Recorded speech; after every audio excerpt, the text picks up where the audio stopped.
I'm Dr. Madhav Prabhu from KLE Hospital.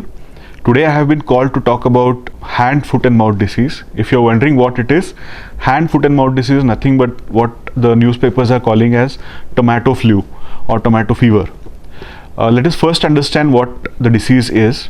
Tomato flu is nothing but a viral disease. It is spread by a virus known as Coxsackie virus. What happens is when the child acquires this virus, there are reddish spots or blisters that develop over the hand, the foot and the mouth. So that is why it is known as hand, foot and mouth disease. How does it spread? It spreads via contact. Usually the virus is shed via the feces of patients. So if these feces come in contact with the water that is used for cooking, that can go for a fecal-oral route.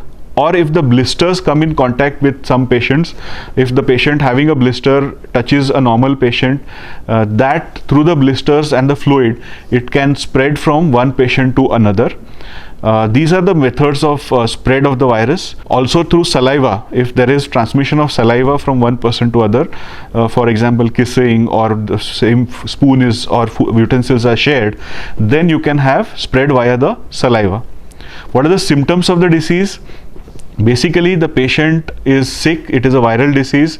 The patient has, as I told you, blisters or reddish discoloration over his hand, foot and mouth. Also, there is lack of feeding. See, basically, which age group is involved is less than 5 years of age. Usually, it is seen that more than 10 years, no child is affected with this disease. Patient can have lack of appetite. He will feed less. There could be fever. There could be these blisters over the body, the hand, foot and mouth, and the patient could be listless. Sometimes, rarely it can become serious, but most of the times it is a normal disease which is self-limiting. What is the treatment? First thing, please do not panic. It is not a serious disease. It has to be treated like any other viral disease. You need to go to the doctor. The doctor will take care of the patient. See that the child is not dehydrated. Ensure that you give the child a lot of fluids so that there is no dehydration. You can, for fever, you can give him some paracetamol or ibuprofen, and that will take care of the fever and the pain. Most of the times the disease is self-limiting. Sometimes it gets serious. That is why you should keep the doctor in the loop. Always take him to the doctor as soon as possible.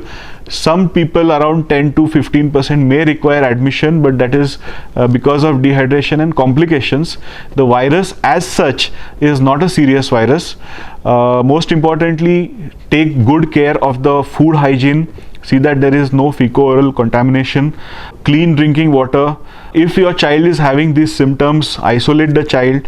Wash his clothes, his or her clothes separately. Give him good water, good fluids.